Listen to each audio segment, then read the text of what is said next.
Hello, welcome back to Humble Brags. We have officially rebranded. We've dropped the shopping bags. We have. We're just a humble brag. But 2025, baby. Yep, our first episode for 2025. And what better way to start than to be joined by the founders of the Memo bottle, Jono and Jesse. Welcome, guys. Thanks, guys. Thanks so much for having us. Welcome to Sydney.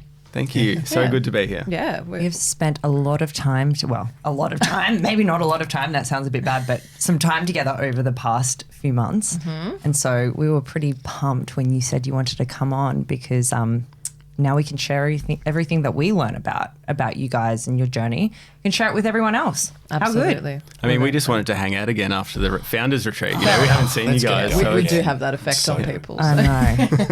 Like if everyone hasn't heard of our founders retreat. I'm sure it's hard to miss it now on social media. I think everyone's seen it. Every second person who I see, they're like, oh, founders retreat. Mm-hmm. That was a great time. I'm like, yep, it was. Yep, it was awesome. And we hadn't met prior to the founders retreat. So that was awesome that we got to connect and learn about your story. And we're very excited to share that with our listeners. We did do a little teaser and we had some questions come through and everyone's very excited for this episode. Awesome. So why don't we jump in by you guys just sharing a little bit about yourselves.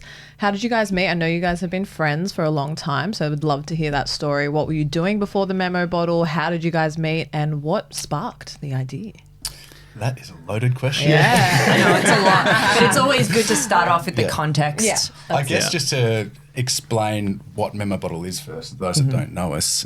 So Memo Bottle is a design-led reusable lifestyle brand. We've been around for about 10 years, best known for our flat water bottles. I'm going to take it out and so we a little bit different, so they're pretty eye-catching. Okay, that's. There you go. Very sweet. Colours. So we're a certified B Corp, and I guess just in the nature of the pod name, Humble Brags, a couple of stats, I guess, for where we're at now is we've sold over 1 million products globally. We're selling in 100 countries. We're stocked in about 2,000 stores around the world. Yeah, and the last 3 years it's been about 400% growth. Yeah. So, and then in terms of like our impact as well, we have prevented about 200 million single-use water bottles from being consumed, and we've got a really great partnership with water.org, and so we've been able to provide over 50 million days of clean drinking water to people in need through that. So whereabouts? All over. Lots of different countries. Yeah, yeah. That's amazing. Actually didn't know that. Yeah. Yeah. But so things are going well at the moment, but it hasn't always been like that. It's been an absolute roller coaster of a ride. We've been around for just over 10 years now, and we've seen quite a lot. Congratulations. To make it 10 years in business is huge. Before we go deeper into the Memo bottle, how did you guys meet? Well, This looks like a story. Take it way back to pretty much where we were wearing nappies. So we have been friends since we were in kinder. Wow. About 3 or 4 years old, and have been pretty much friends ever since. So we went to primary school together, different high schools, but then lived together through uni and share houses, and then even when we were starting our first jobs, like we lived together. So we've just been like best mates ever since. That's so sweet. So we know each other pretty well at this point. Yeah. I was going to say there's nothing better than starting a business and doing something as monumental and as big as what, the journey you've been on for the last 10 years with your best mate. Yeah. How good is that? 100%. Yeah, it makes the highs and the lows a lot more enjoyable and easier on both sides. Yeah, for sure. So what sparked the idea? Like what was that moment and who did it come from? Or was it both of you at one point that just... Yeah, so from there, like... Jono moved overseas, like when he was in college, after college. I was still here. Jono was working... So I was working at a consulting company in Boston, in the US. So I was over there for quite a few years. And then at the time, consulting company working for all companies, like large-scale corporates that were stock exchange listed that I didn't personally really care about. I didn't feel like I was really contributing to society at all. And Jesse was similar. He was working for product consultancy. I was a product design engineer working in Melbourne. Really great company, but I was designing a lot of consumer products, and so there was like waterproof iPhone cases, a lot of products that you're going to use, and then a couple of years later they're going to get thrown out and just add to the waste. And so I think we both just had this overwhelming feeling to do something that was purpose driven, and then also something that we could control as well, and really start to provide a positive environmental benefit. So we were in conversation every day while I was overseas, and there were two frustrations that kept coming up that we'd spoken about a lot over the years when we were living together, and one was fitting bottles in our bags. So taking round cylindrical water bottles in your laptop bag, whatever, to work, university, and it just creating a big bulge. And we realised that everything that we actually put in our bags were flat. They were computers and books and iPads, so it didn't make sense. So that was one of the big frustrations. Yeah, and people, carrying round water bottles when they, are going on planes or traveling and that sort of thing, just needed a more convenient option. And and then the other one was single-use water bottles. So 480 billion single-use water bottles are consumed every year going to landfill, and they take hundreds and hundreds of years to break down. And that was just something that we had sort of resonated with over time. The primary school that we went to was it was in the bush, down in Red Hill, and it was just really, I think we just it was really enviro focused. We had animals. We'd feed a pig every day at school. It was amazing. Wow. Yeah, we did, didn't we? Yeah, we did. I remember that. Yeah, it was you. The memories are coming back. It's all coming back. There was a Little song pig as well. named Bertha. Did he have a name? Did the pig have a name? Yeah, it was Angelina. Oh, Angelina. There's a song about it, but we won't. No, Go on. So anyway, to just take it back to Boston away from Angelina the pig.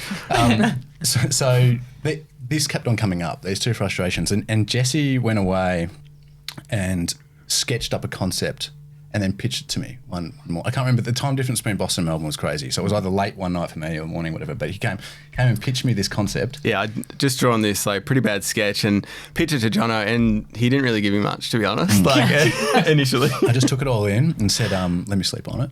And the next morning I woke up and I was like, yes, it's a sick idea. It's purpose-led. It's kind of everything we've been speaking about. It solves our problem, or it could solve our problem, and we think it could solve a global problem. Yeah. So we were like, all right, let's do this. All right, what are the next steps? We had no money behind us. We had very, very little money. We didn't really have any contacts. We were very, very green in everything. We're 27 at this point, so we didn't know what was Probably it's probably a good age though to kind of have that. You don't have that bias of life, and then you're you still had that work experience, so you kind of know how to navigate it. Totally. Yeah. And you've got no responsibilities as well. It is a perfect time to take a leap like that because and you're so naive. And if it fails, you sort of just end up where you started. Yeah. So. Exactly. What we had discovered was Kickstarter, the crowdfunding platform, had just landed in Australia. So it had been pretty big in the US, but it just got to Australia. And so we're like, all right, this could be the perfect way for us to test this concept. It's market research at its finest. You can put an idea out there and, it may sink or swim.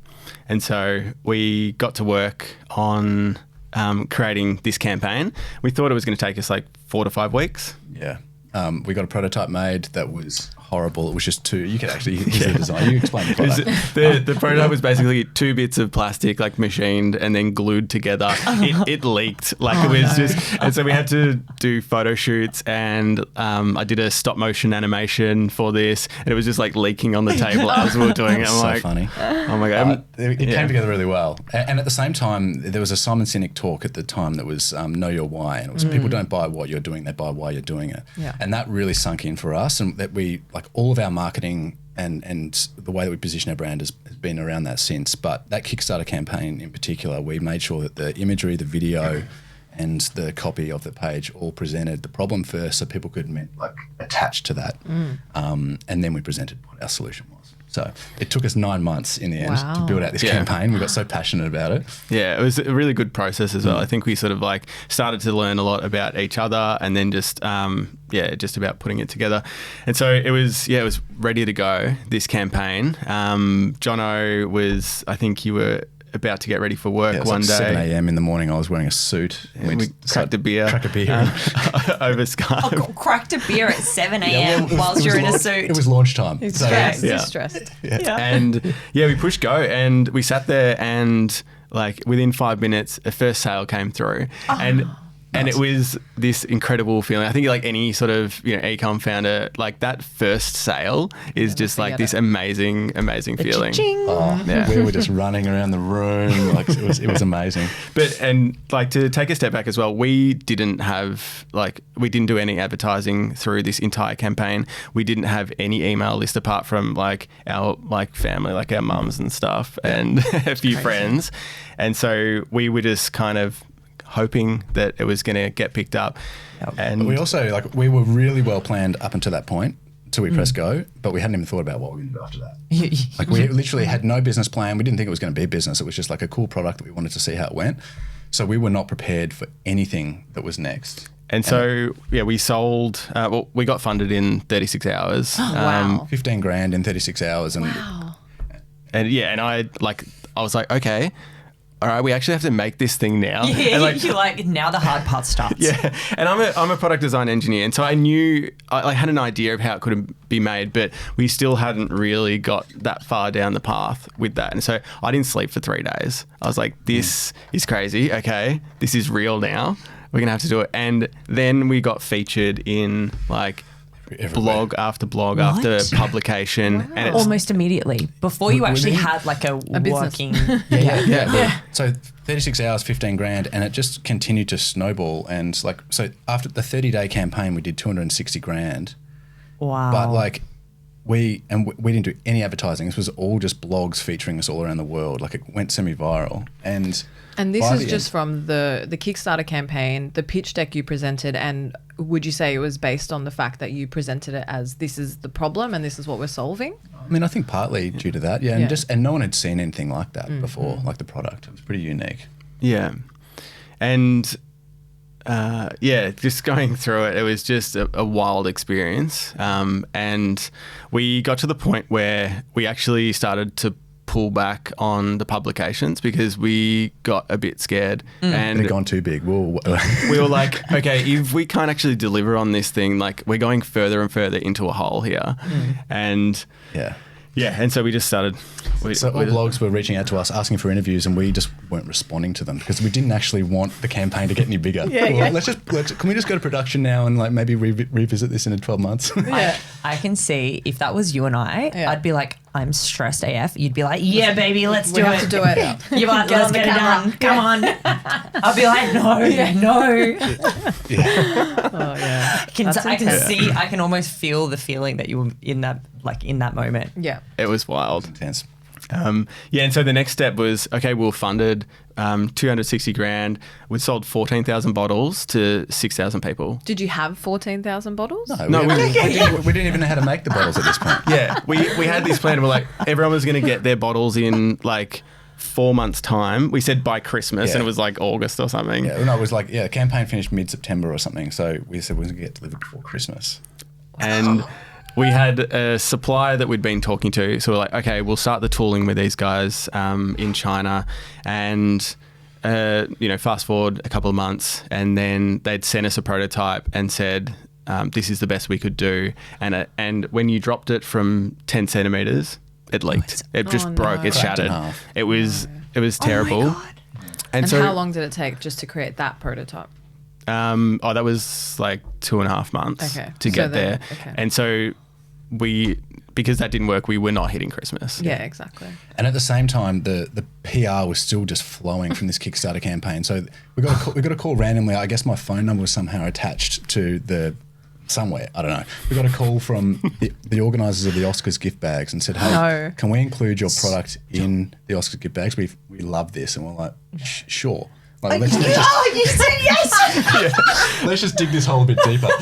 So the Oscars were in February, and this at this point was November or something. We didn't even have close to a product.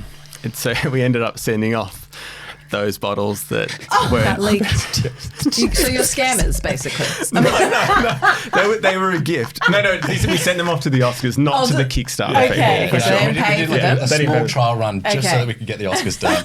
Sorry, need to clarify that. We had to fly to LA and do interviews and everything for the Oscars. It was just nuts. That was wild. Did anyone complain about their gifts? I don't think anyone that receives an Oscars gift bag even looks at their gifts, to be honest. Yeah. But it was amazing for publicity. Yeah. It was. And then, we also got Urban Outfitters contacted us while we all they had seen was the Kickstarter, and they gave us a PO to go into Urban Outfitters, and well, okay, this is interesting.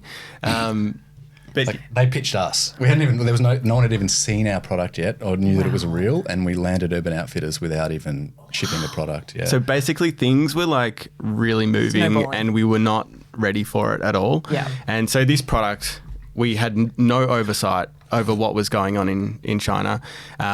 We had angry backers that were already saying, "Where's my bottle? Where's my bottle?" And People Jono's on the trying to other fight side of the it. world, and we're Sorry. like, "We've got to get over there." And so we both jumped on a plane.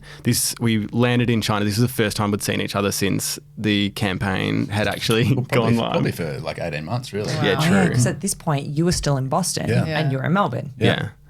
And so we're doing this, and in the meantime, we're both working full-time jobs, incredibly busy time.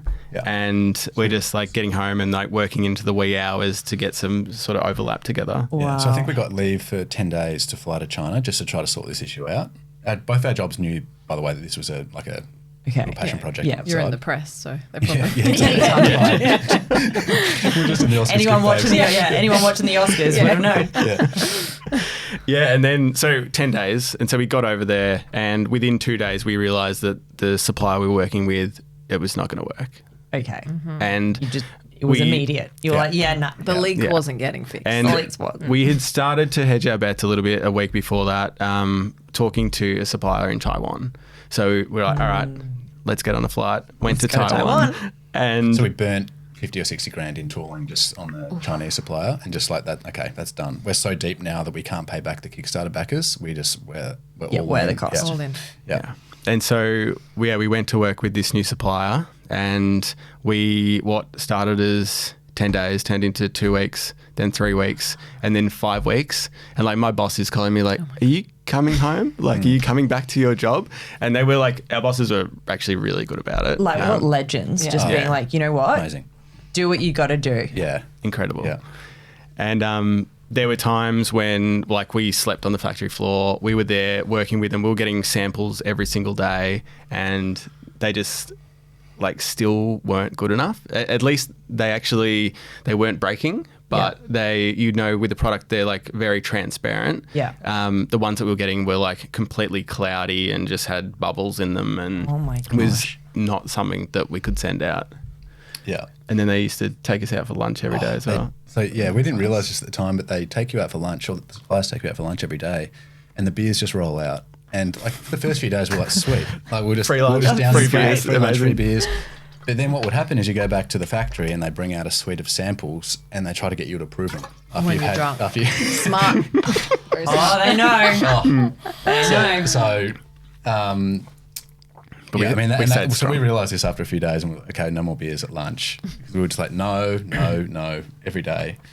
Yeah, and then we just got to the point where they said this is the best that we can do, and it just was not good enough again. And that day, my legend of a boss sent me a text message because he's an engineer as well, and he said, "Oh, you should check out this material, blah blah blah." And so we flew in a bag from the US that day. That sounds really No, dodgy. no, no. It's not dodgy. I'm going to edit that. Just a bag of plastic pellets. Anyway, sorry. We digress.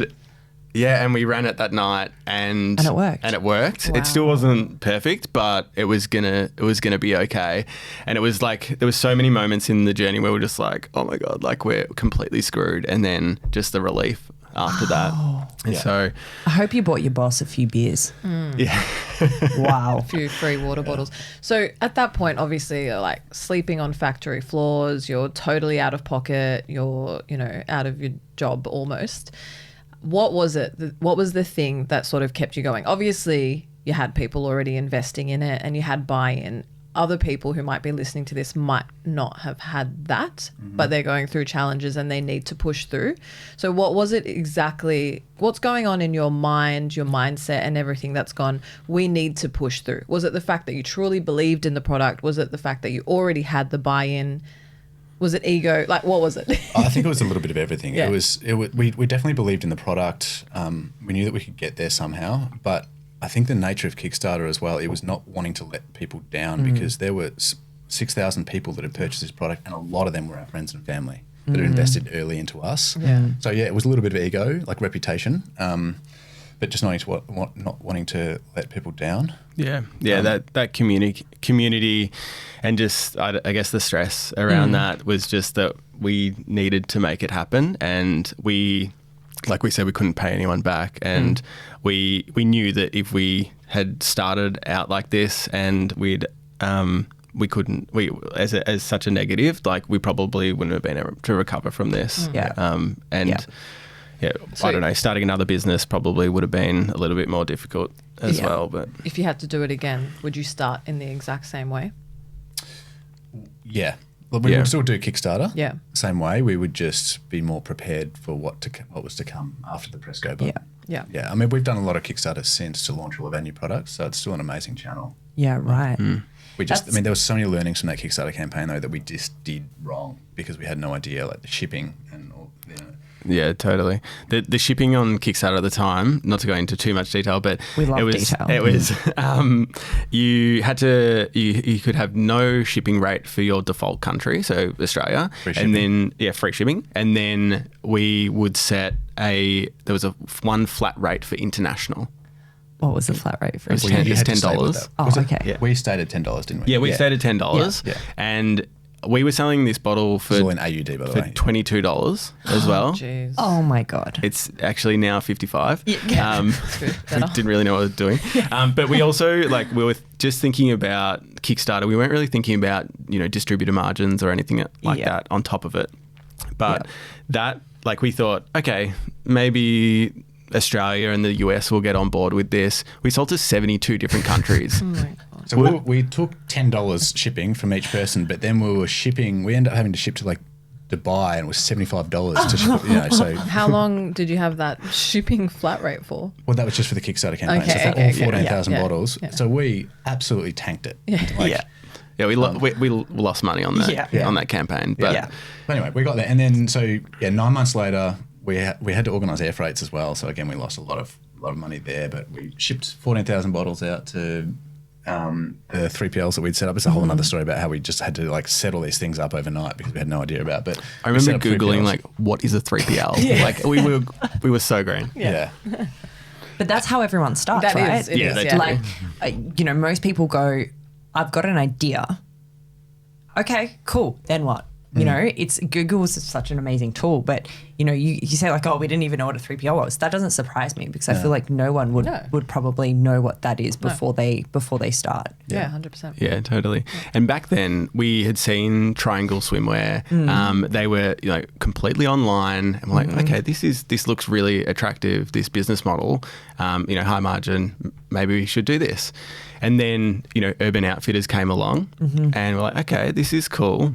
We started to see a whole lot of other B2B retail stores around the world start to reach out to us because of Urban Outfitters and getting into some good art galleries and that sort of thing. And we were like, okay, the benefits of B2B was that we are able to get exposure into these local markets to their trusted customers for free. And that was an incredible thing. We're like, okay, we kind of moved away from the e-com site and pushed really heavily into B2B, and then started doing trade shows. Yeah, and that's where we sat for years. We were predominantly a B2B business all the way. I mean, that story could be told for ages about how we run that, but we were basically a B2B business all the way through till COVID. Wow. So 80% of our revenue came from B2B. Did you do any custom bottles, or was it just you? Not a little bit here and there. But we had a distributor that helped us out at that time. Yeah. But a big part of so after Kickstarter, it was almost a bit of us breaking away from the shackles of corporate life as well, because this just created this amazing lifestyle brand for us, and we just traveled the world for 4 to 5 years, living in Europe, and Jesse would go country to country around Europe because he was backpacking with his now wife, time for 18 months around Europe while we were running this business, and I was in California. and he'd just have a couple of bottles and just go town to town, find the best design stores and just go in and pitch and land us a retail store. So before we knew it, we had like 500 stores around the world just selling our bottles from doing that. And it was like where like I learned how to pitch. We learned how to pitch. We were just going to a store and just start off like, hey, how you doing? Do you want to buy a bottle? Like, and then after a while, we sort of got better and better at it, and that was a wild time, but such a fun time as well. It was all about the lifestyle. We weren't really thinking about, okay, how far can we push this company? How big can we get? It was, we just wanted to, go surfing and go traveling at that time. I mean, I think we knew we wanted that eventually, but it was all about the Tim Ferriss 4-hour work week for 3 or 4 years. I mean, why not? When you're probably 30 at this point. Yeah. How good to be able to do something you love whilst also like owning your week, so to speak. Yeah, no, it's funny you say that about the retail store, because I think I told you guys this story on the Founders Retreat.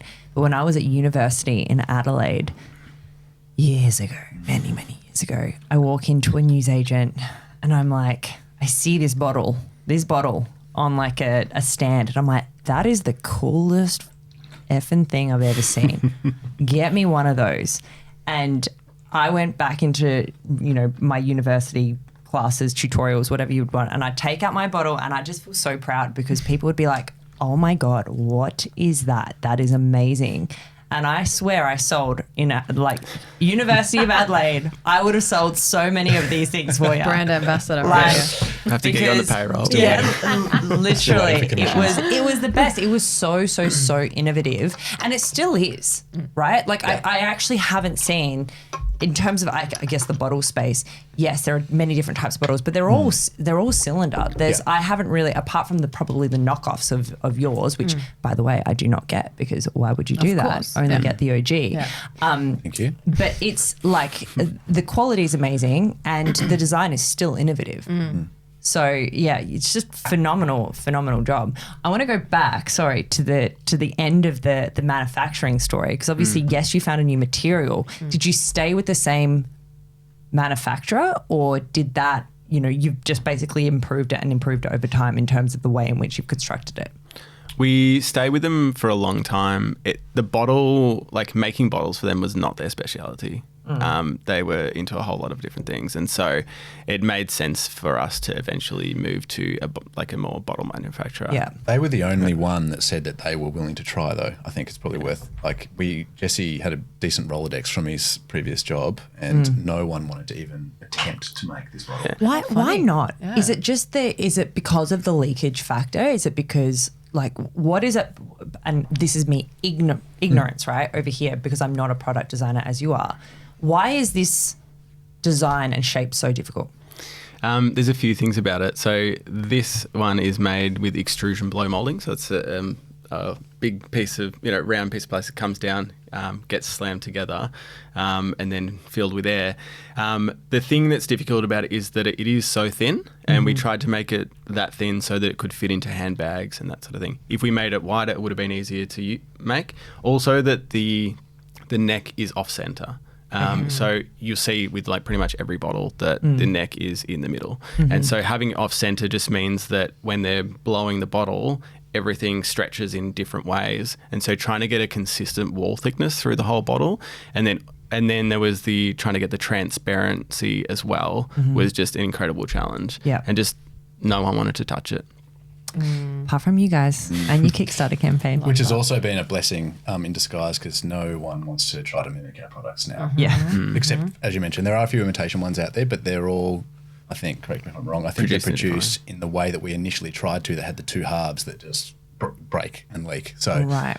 Let's diss them. Don't go there. It's given us a bit of an advantage that we didn't expect, I guess, at the start. I was doing some product research, not for water bottles, for a secret venture that will be announced soon. I've been following that on Yes, YouTube. And we were looking at, the side, the lid being on the side, and it was really hard. Not even for a water bottle, but for other bottles. And so many people were like, nah. So we were like, nah, scrap that. I'm not going to do it. It's just no standardised procedure at any factories. Yeah. I think. Yeah, it's very custom. So who's your customer? It's a good question. Usually people that drink water is... Nice one. It's funny. Like when we first started out, we were really targeting the creatives. So because they're paper-sized bottles, we were going after architects and graphic designers and that sort of thing. But the customer, like we've just ended up in a whole lot of different pockets. Like our smallest one, which is a A7, is like 180 mils. It's tiny. Oh. But we've found like we've got a lot of the elderly using this bottle because it's just a small amount of water. They can take it round with them and just have 1 or 2 sips. Maybe take some pills or something. Right. And then we've got, on the other end, it's become like a festival bottle for us. Because you put it in your bag. Yeah. So it's kind of like a unlikely hero, that one. It just has been one of our best sellers at points in time, which is pretty wild. Yeah. Awesome. But I guess you've also got like that's end customer. But as you mentioned, you started off essentially selling to retailers. So that's a whole nother, learning how to pitch in order to, capitalize on that end person who walks into a store. You've basically got this full 360 view of various different types of buyers, essentially. Yeah. So I think that's a really interesting lens. And I know that a lot of brands actually I've been speaking to are looking at that, what I would call trade side of their business. And, as we go deeper, there is so much complexity in that, but it's because you've got to think of that, who that end person is, but then how they're going to market it, how they're going to sell it, how they're going to, so that's, I think, a really interesting part of your business and great experience for you guys, because that will always bode well with, whatever you do next. I think we're fortunate. We've got 4 main sales channels, which we can talk about. Amazon, D2C, B2B, which we've spoken about, and corporate is a really big one for us.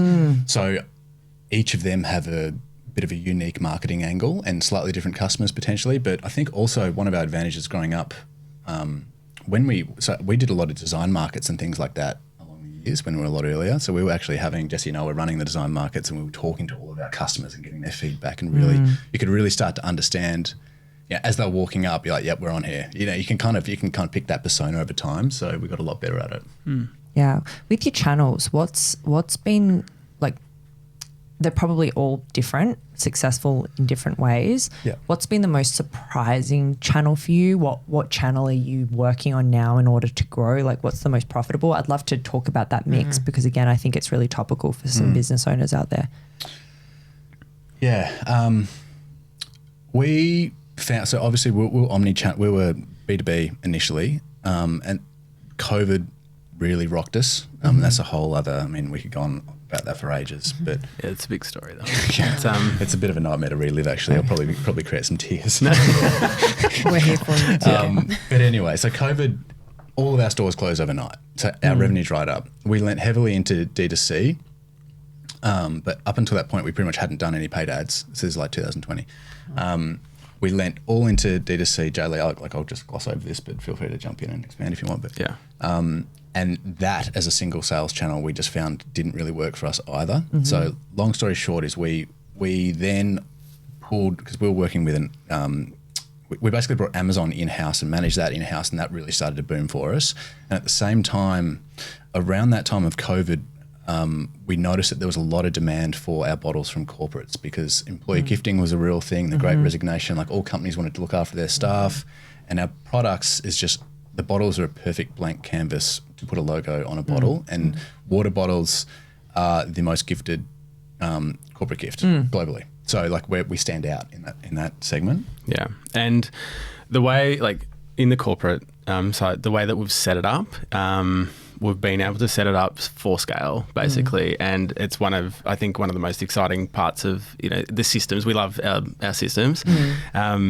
But basically, we've been able to get some incredible payment terms with our bottle supplier to the point where we can put a PO down and not pay anything for it, and then basically drip feed stock from the manufacturer when we want it. So so they might be holding 100,000 units there, and so basically, when an order comes through from a corporate client, they will generally pay 50% for it. We will take those bottles, send them down the road, get them printed, and then DHL them straight around all around the okay. world. So we've set up a full branding factory, like branding centre right next to our supplier. So it's almost like a make-to-order situation now where we can just have orders of 30, 40,000 bottles coming in from the big tech companies or whatever it might be, and we can just go bang, bang, straight out. Wow. So that has been That's super unreal. exciting from the last couple of years. Because cash flow has always been such an issue and is, is for everyone, but on all the other channels, but all of a sudden for us, like corporate is something that is free from cash flow issues and is completely scalable. And so we've been really leaning into that over the last 12 months and it's going really well. It's amazing. But I think from a internal structure point of view, we kind of realised just after that COVID period that we just need to play to our strengths, and we're really good at product design, marketing, content, storytelling. So we lent heavily into that. And these days, our majority of our team is marketing content. So our business model now is essentially marketing led, where we create all of the assets for each of these different sales channels, and then they empower the growth of each of those sales channels. So we're just like got the marketing team, and we're just sending out like stuff to B2B, stuff to Amazon, stuff, and just powering it all from the central hub of a marketing team, which is Love that. Yeah, I think you raise a good point, because I often feel like this is glossed over in terms of setting your business up in the right way to be highly profitable, efficient, and not bloated. And that always comes with the systems, processes, like architecture of technology. It's really important. And I feel as though everyone just goes, do more marketing, put more dollars in the funnel, so to speak, which is true, but you're going to be wasting money if you're not really efficient with how you're running your business. Yeah.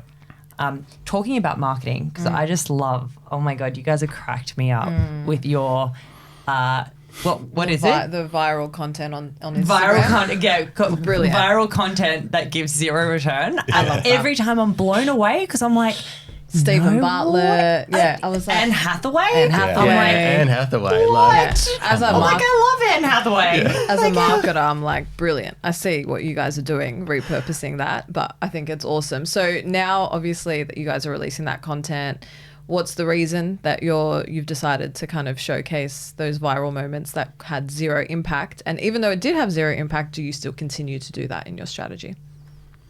Yeah, I mean, I think one of the reasons why we wanted to send them out again was basically we wanted to get some actual exposure from this. So there was the 4 posts that we put up was Kim K posted about us. We were in Alien Covenant, like Ridley Scott's movie. There was Stephen Bartlett and then Anne Hathaway. Like these were like huge moments. But most of the time they didn't tag us, and we saw nothing from it. Like it was, we shared it within our network, and I think to your question, yes, definitely go after those viral moments, because for us, I think our customers and our network really resonated with that and thought that was I think it really just instilled something further with those customers. Our existing customers at the time. Existing customers, yeah.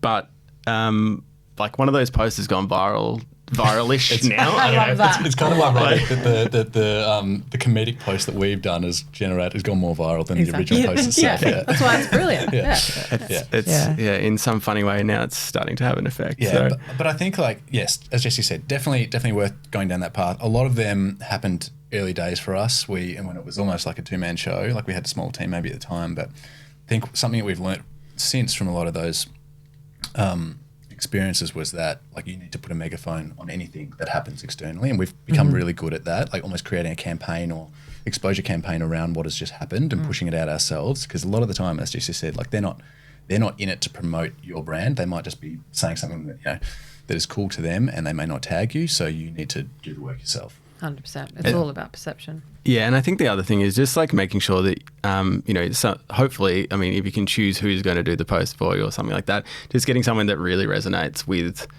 your branding and is your customer. And your customer is so important. Yeah.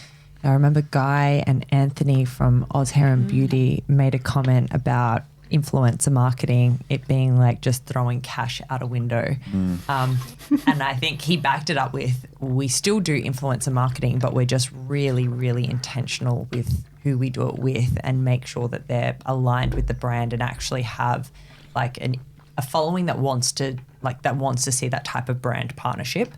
It's a good point because I think it's so easy just to think that you can throw money at influencers and get results from it. Yeah.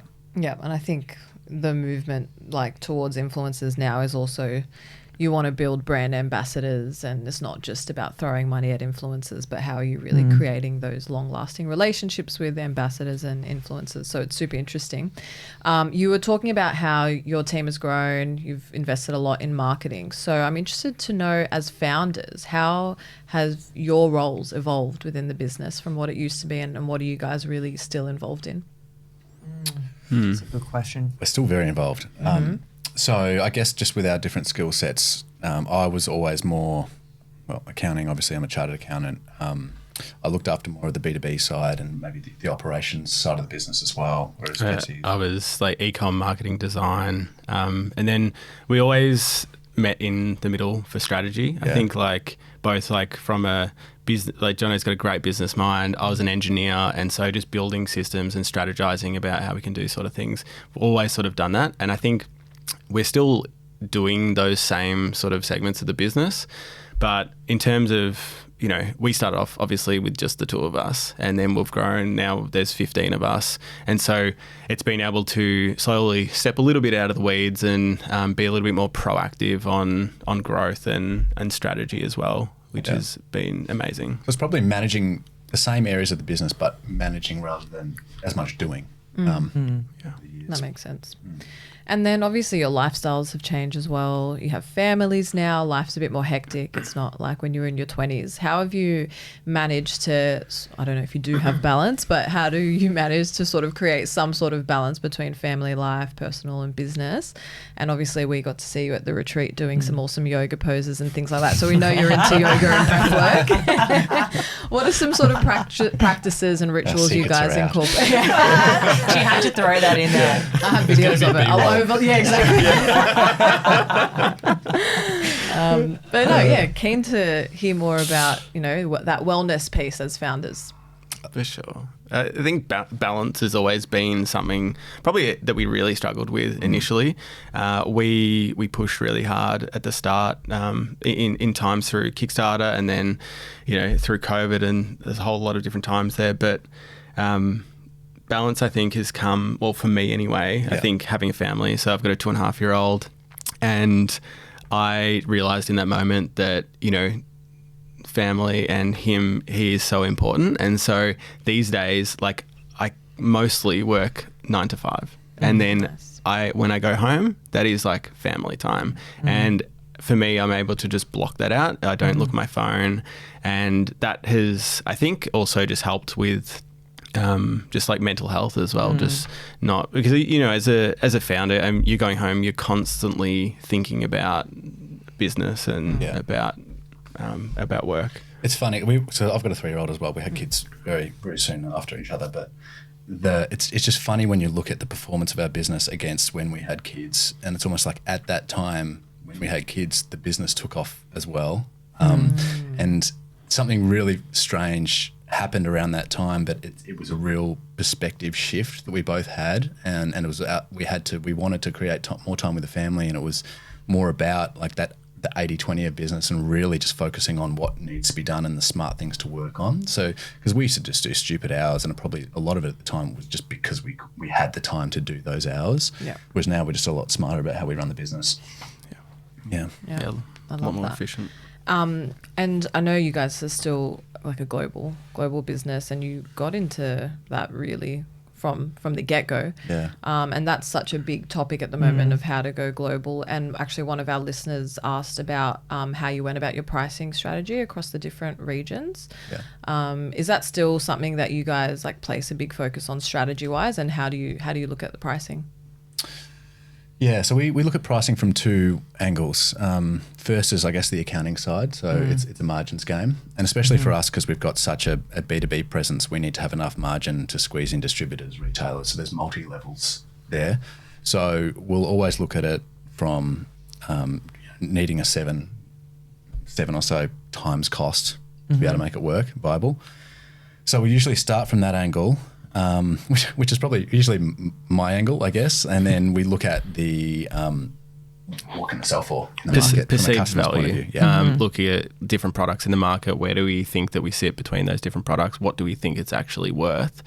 And then we compare the numbers and see if they match up. They don't always. Often, there is a limit on how low that we can go because of the distributor margins. And that plays into the international markets as well. So the pricing, we do look at each market and have a look at, how much the other water bottles are in those markets and try and price it. But as I said, often we're kind of limited by our distributor models and that sort of thing, and making sure we're getting enough margin. So we usually go hard on our base currencies, which is usually AUD, USD, and then do the translation over to the local currencies that we sell in. But then there's all other factors like VAT and all other things you have to factor into it. I think a lot of the time in those countries, we have to just fall on a cost, on a price, like Jesse said, that just makes it viable for us to exist, which in some cases is probably too high for that market. I think we're probably slightly overpriced in some of those markets, to be honest, but it is what it is. Do you ever, if just say a market was actually doing surprisingly well, which I've heard this story a lot, and so well, in fact, that you go, well, actually, let's maybe think about how we can rethink the pricing strategy by putting in local 3PLs, thinking about distributor strategy. Has that happened in any way where you just go, that was a market that no one saw coming, and just for whatever reason the adoption was really high, and even though it was maybe priced a little higher, you still sold it really, really well? Yes, kind of. I think just to take a step back, because the Kickstarter campaign was signed to 70 countries from the start, our global expansion, we did it poorly because we were spread so thin. Yeah. So it's really been in the last couple of years that we've really pulled it back in and refocused. For example, the US is by far our biggest market now, but we've only really we almost pulled out of the US. We're still selling to there, but a lot of our intentional marketing and our B2B stores and everything, the focus wasn't there. So we're allowing sales, but we weren't really pushing for sales. And it's only been the last probably 2 years that we've really pushed that again. Yeah. And so we've got 7 different 3PLs around the world, and we have kind of had that since the get-go. So being able to deliver cheap shipping and that sort of thing has always been something we've been able to do. Yeah. But yeah, as Jono was saying, we were going over and we were doing trade shows multiple times a year. Yeah. So we're going to Paris, to New York, all these terrible places that it's really bad to go to. Hard life. Wow. Hard life. And we were getting new stores on board, but we weren't ready for it. We still didn't have enough inventory for it because of cash flow issues, and also our marketing and branding wasn't ready really for it as well. And so a lot of the time we would actually get these pre-orders, and then they had to wait another month or so for the product to come in. And so I think if we had our time again, we would make sure, I think a lot of Australian businesses do this before they leave, is just make sure you've got, your branding, everything, your systems dialed in, and then launch into other markets. So that you can fully capture. So it's kind of just been the reverse. Because of Kickstarter, we were just thrown into it, and we're like, all right, let's go with it. Which is sometimes the best way to learn. Hard way. But you've now that pain has meant that you focused on the systems and processes that's helped you probably scale, years later. Just quick one on the US, because it's obviously a loaded question, very topical at the moment. And I don't want to go too far into it because, we might go into a chasm, but for businesses that are faced fear of uncertainty with everything that's going on at the moment, what would be your advice for doing business in the US, or just thinking about what the next year or two might bring? And appreciate that you might also not really know, because I think everyone is in the same boat, but how are you thinking about navigating that? I think our advice would be to get a 3PL in the US. My understanding, we need to dive into this a lot deeper, but the way that we're set up is that we have a 3PL into the US so that we are importing stock directly from a manufacturer, but at product cost. So you're paying your tariffs and your duties on manufacturing cost rather than sales cost to your customer. So I think a lot of the issue at the moment is now De minimis has dropped into the US. A lot of the e-com brands are shipping from Australia or wherever it might be into customers directly, and they're having to pay duties on the sale price, which is a killer. So you're paying like $8 duties as opposed to maybe like 50 cents or $1 on import product cost.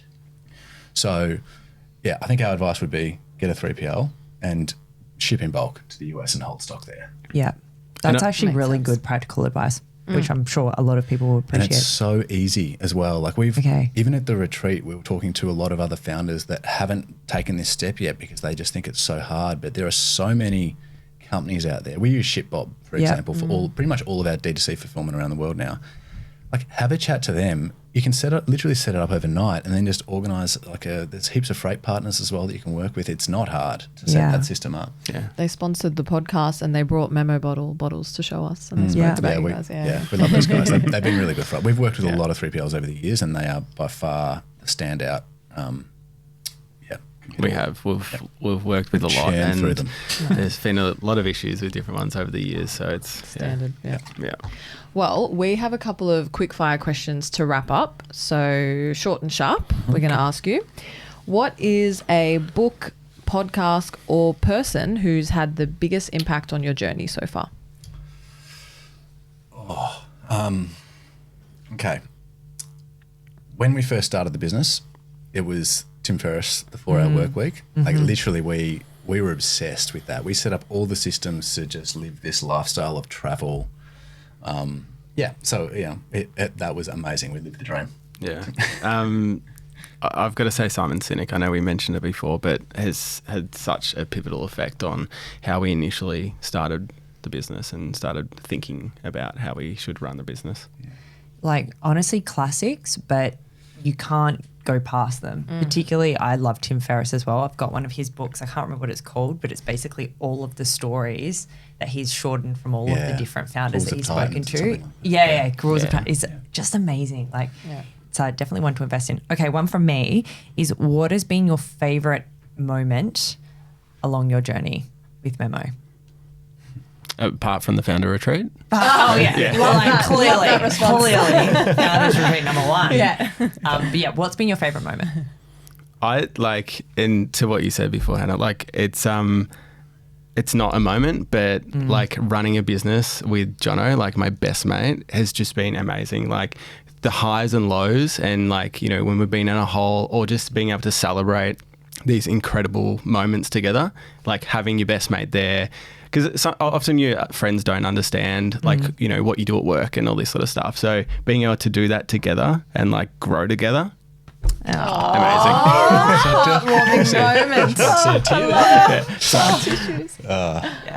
That's a great answer. How are you going to? Yeah, exactly. No, I've got one. Again, it's not a moment. I think it's been a continuous thing, but seeing your product in the wild is amazing. Like it doesn't get old.